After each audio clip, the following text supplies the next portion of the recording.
Most people picture medieval warfare as knights in shining armor charging across a field. But real victories were often decided by the people doing the unglamorous, highly specific jobs you never hear about.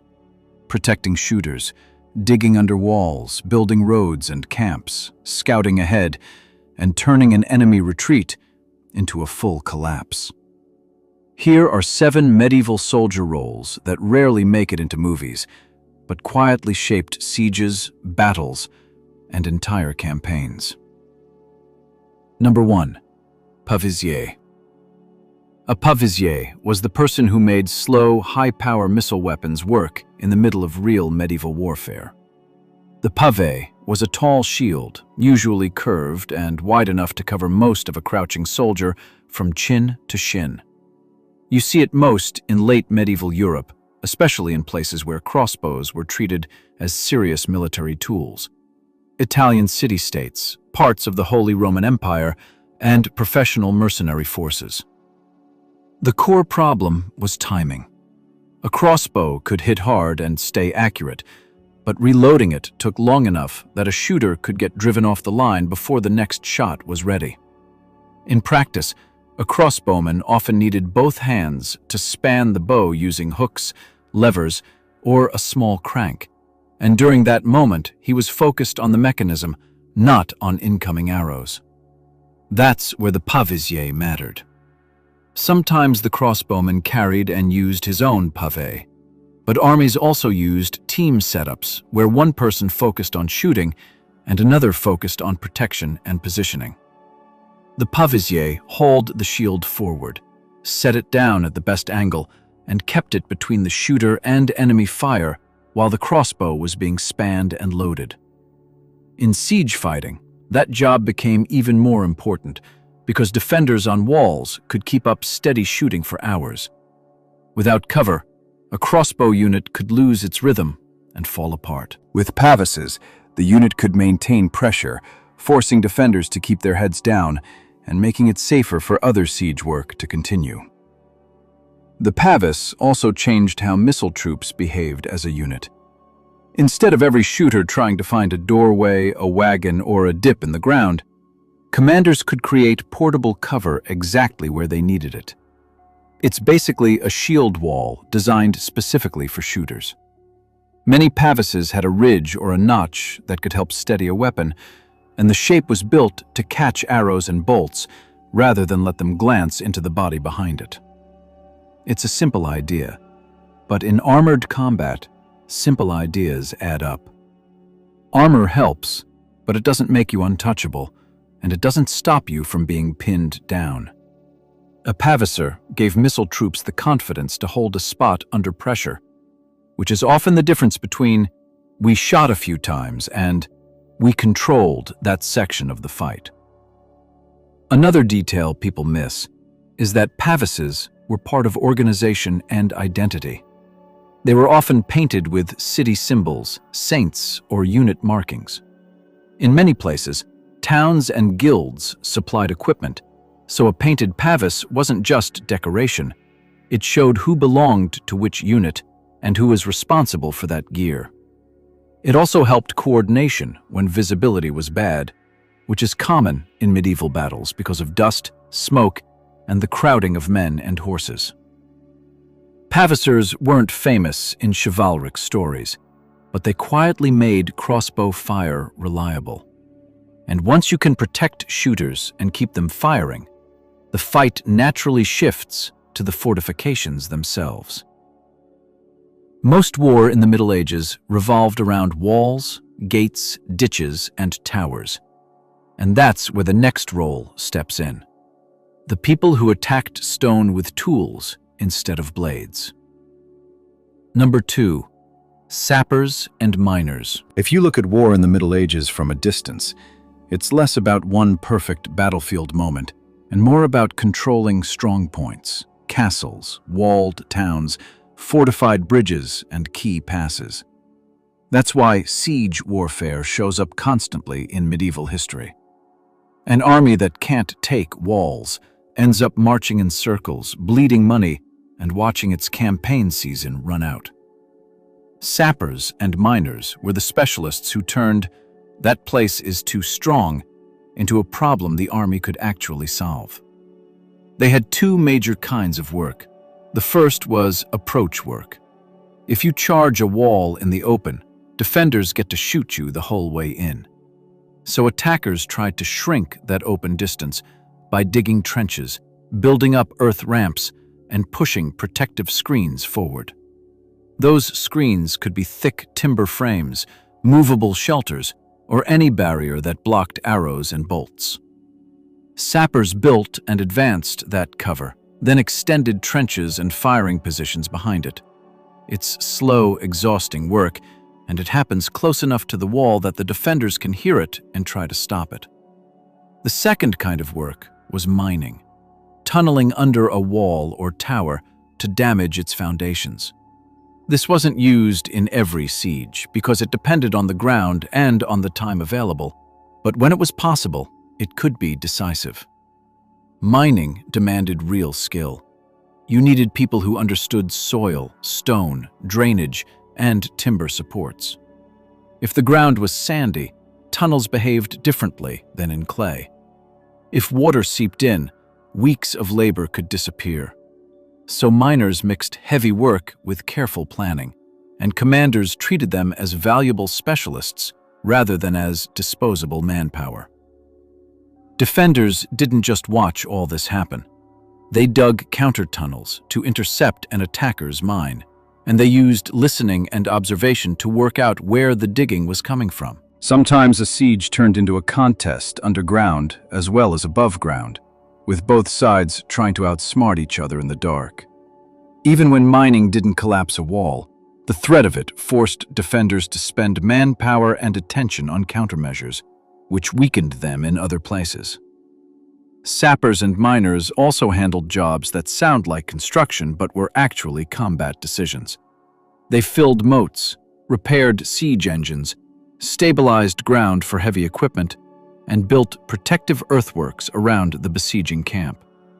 If rain turned access routes into mud, they had to keep those routes open. If defenders made a sudden attack on the siege lines, sappers were often the people who had already shaped the ground with ditches, banks, and barriers that could slow that attack down. This role is one reason the popular image of medieval soldiers can be misleading. You can have brave men-at-arms and excellent archers, but if your siege teams are weak, you fail against walls, and walls were everywhere. When sappers and miners did their job well, they shortened sieges, forced defenders into bad choices, and made assaults possible at the right moment. And that leads straight to another overlooked role, because armies don't just need people who can dig a tunnel. They need people who can move an entire force, build what it needs, and keep it working day after day. Number 3. Pioneers. Medieval armies moved on muscle power, feet, horses, carts, and oxen. That sounds basic, but it has a harsh implication. If roads are bad, bridges are weak, or the ground turns to mud, your army becomes a traffic jam with hungry people stuck in it. Pioneers were the troops assigned to stop that from happening. Depending on the region and century, they might be called pioneers, pioneers with axes, or simply the army's labor soldiers, but the role stayed consistent. Clear the way, build what's missing, and prepare ground so the rest of the army can fight. On the march, pioneers improved routes. They widened narrow tracks through woods so wagons could pass. They cut down hedges and brush that blocked columns. They reinforced rough sections with timber and packed earth so wheels didn't sink. At river crossings, they strengthened the approaches, repaired damaged bridges, and prepared safer fords. When a big siege train was involved, carts of ammunition, heavy parts for engines, and later gunpowder artillery, pioneers were the difference between arriving on time and arriving too late to matter. In medieval warfare, timing can be everything, because armies often had limited seasons and limited money. Pioneers also built the army's daily safety. Camps weren't just random tents thrown into a field. A well-run medieval camp had a layout, controlled entrances, and basic defenses, because surprise attacks at night were a real threat. Pioneers dug ditches, raised banks, and put up simple palisades to make a camp harder to rush. They prepared stable ground for artillery and missile troops by leveling areas and cutting clear lines of sight. They also did the unglamorous but necessary work that keeps an army healthy enough to keep marching. Digging latrines, managing waste areas, and organizing firewood and water access. This matters for understanding medieval battles, because terrain and preparation often decide what kind of fighting is possible. Heavy cavalry is powerful, but it depends on space and footing. If an army can force the enemy to attack across broken ground, through a narrow approach, or into obstacles, it can make cavalry far less effective and make infantry much stronger. Pioneers helped create those conditions. They weren't inventing magic defenses. They were making small changes that added up to a major tactical advantage. Pioneers rarely get credit because their work looks like manual labor. But in a medieval army, labor is strategy. If you can move faster, you can choose better ground. If you can build faster, you can hold that ground. If you can keep supply wagons rolling, you can stay in the field longer than the enemy. And once an army is moving reliably, the next advantage is information. You need to know where the other side is, what they're doing, and whether they're about to surprise you. That's where light cavalry becomes the army's eyes and ears. Number 4. Hobilars. Hobilars were the practical cavalry of the medieval world. Light horsemen used for scouting, raiding, screening the main army, and chasing down enemies after a battle breaks. The name is linked to the hobby, a smaller, tough horse associated especially with Ireland and the border regions of the British Isles. In those landscapes, wet ground, hills, rough tracks, fully armored knights on big war horses were expensive and sometimes awkward. Hobilars were cheaper, quicker to field, and suited to constant movement. A hobilar usually carried lighter protection than a full man-at-arms. Think a padded jacket, maybe some mail, and a basic helmet rather than a full suit of plate. Their weapons varied by place and period, but the job stayed consistent. See the enemy first, keep eyes on them, and make them uncomfortable. Hobilars rode ahead to check routes, guarded the flanks, and prevented surprise attacks on the baggage train. They also carried messages, because in a medieval army, a fast rider who can fight is a moving command link. If the commander wants to know whether the bridge ahead is held or whether the enemy is trying to circle around, hobilars are the people who bring that answer back. Raiding was another core task. A medieval campaign often tried to damage an enemy's ability to feed troops and pay for war. Light cavalry could strike outlying supplies, small crossings, isolated outposts, and scattered support areas. The goal wasn't a glorious duel. It was pressure. It forces the enemy to respond, to split their attention, and to guard more places with the same number of men. Over weeks, that kind of pressure changes the whole campaign. It's one reason many medieval wars feel messy and indirect, because a lot of the fighting happens away from the main army. In battles, hobilars mattered most after the main clash. Fights often ended not with a clean final moment, but with a loss of order, units retreating, leaders trying to regroup, and people looking for a safe direction to run. That's when lighter cavalry can turn a retreat into a rout by staying on the move and keeping pressure on. They weren't built to smash through a prepared line of spears head-on. but they were perfect for making sure the enemy couldn't easily reset the fight a short distance away. Hobilars show how medieval battles were managed like systems. Knights can win a clash, but if you lose the scouting war, you get forced into bad ground, or you get surprised at the worst time. And if you can't pursue, the enemy escapes to fight again. Light cavalry reduced those risks. If you step away from Northern Europe and look at frontier zones elsewhere, you find the same idea in a different form. Troops shaped by rough terrain, fast movement, and constant raiding. In the Iberian Peninsula, that role was carried by a famous kind of light infantry. Number 5. Almogavars. Almogavars were frontier soldiers from the Crown of Aragon, especially associated with Catalonia and Aragon, who became well known in the later Middle Ages for speed, toughness, and aggressive small unit fighting. They grew out of border warfare in the Iberian Peninsula, where raids, counter-raids, and ambushes were regular parts of life. In that environment, a heavily armored knight isn't always the best tool.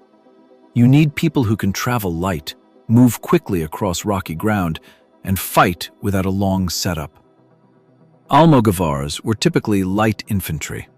They didn't depend on heavy armor because weight slows you down and makes long marches harder. Instead, they leaned into mobility and surprise, using practical weapons for close and medium range, spears, short blades, and throwing weapons depending on the unit and period. Their effectiveness came from experience and discipline, not from expensive equipment. These were soldiers used to operating in places where horses struggled and where slow columns could be attacked from angles they didn't expect. Their value wasn't just tactical, it was strategic. By constantly threatening outposts, roads, and supply routes, they forced opponents to spread out. Every convoy needed a bigger escort, every garrison needed more men. Patrols took longer and covered less ground. Even if the Almogavars weren't winning a big set-piece battle, they were draining time, food, and attention, and they were creating uncertainty. In medieval warfare, uncertainty is dangerous because communication is slow and commanders can't quickly confirm what's happening beyond the next hill. Almogavars also show that medieval armies included professionals outside the noble class. These were experienced fighters shaped by a specific kind of war.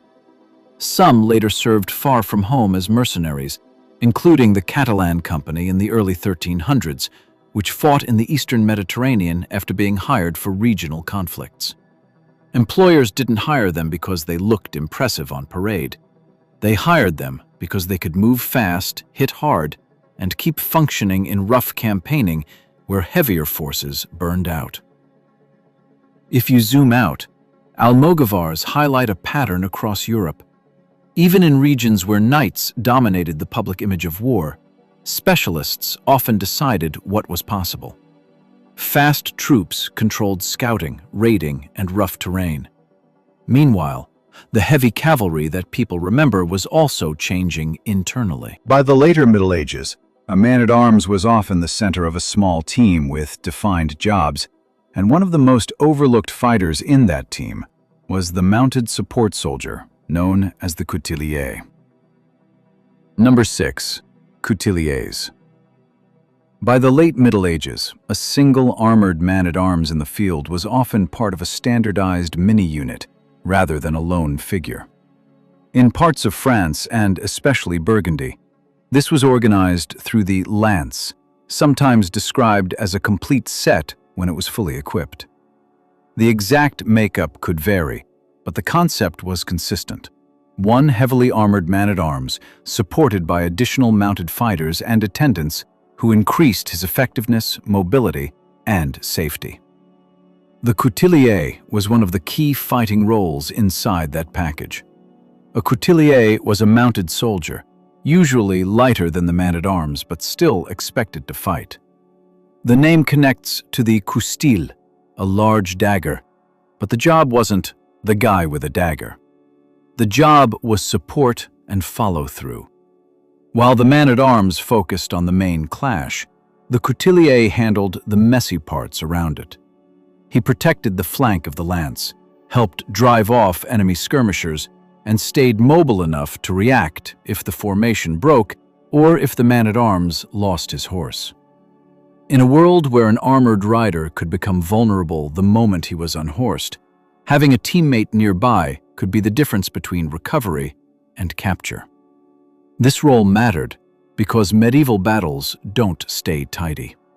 A charge might start as a line, but it often turns into scattered groups, brief clashes, and sudden shifts of direction. A couturier gave the lance depth. He could cover a withdrawal, help press an advantage, and keep the man-at-arms from being isolated.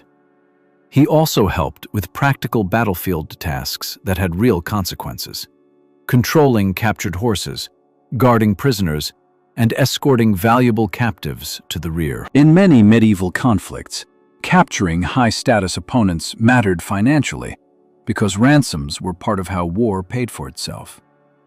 Couturiers also acted as mobile support for command. In a world without radios, decisions travel at the speed of a messenger.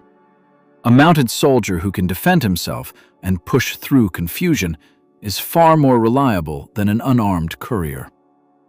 So even though a couturier doesn't show up in the popular image of the Middle Ages, the role fits perfectly with how late medieval armies were becoming more organized, more predictable, and more professional. And as armies professionalized, they invested heavily in something that looks even less like classic knightly fighting: gunpowder artillery. Once cannons became reliable enough to bring on campaign, they created a role where routine, teamwork, and technical skill could decide a siege before an assault even started.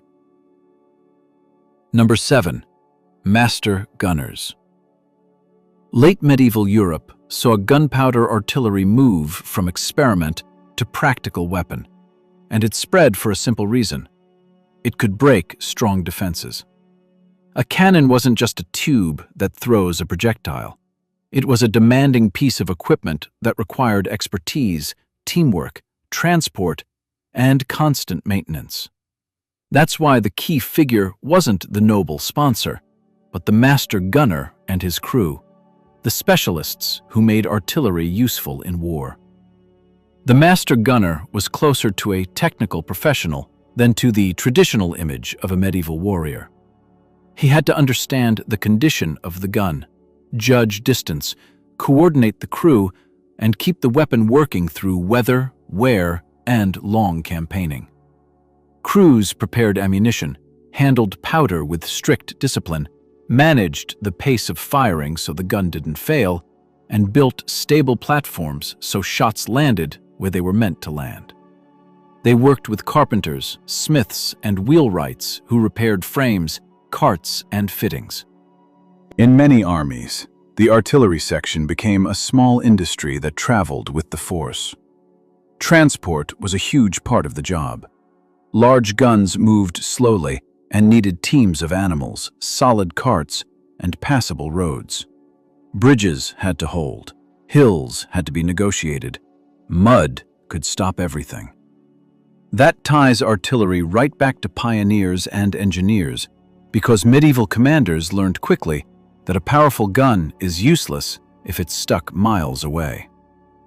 When artillery did arrive on site and was managed well, it could shorten sieges that once lasted months. By the 1400s, effective artillery could batter gates, crack towers, and force defenders to abandon positions that used to be safe behind thick stone. Artillery also began to appear in field battles, usually in small numbers, as a tool for disruption and control rather than a standalone battle winner. Even a few guns could pressure tightly packed troops, defend a camp, or punish an enemy trying to approach across open ground. In the later stages of the Hundred Years' War, French forces used increasingly effective artillery and siege methods to retake fortified places, And artillery also played a visible role in battles like Formigny in 1450 and Castillon in 1453, where prepared gun positions helped decide the outcome.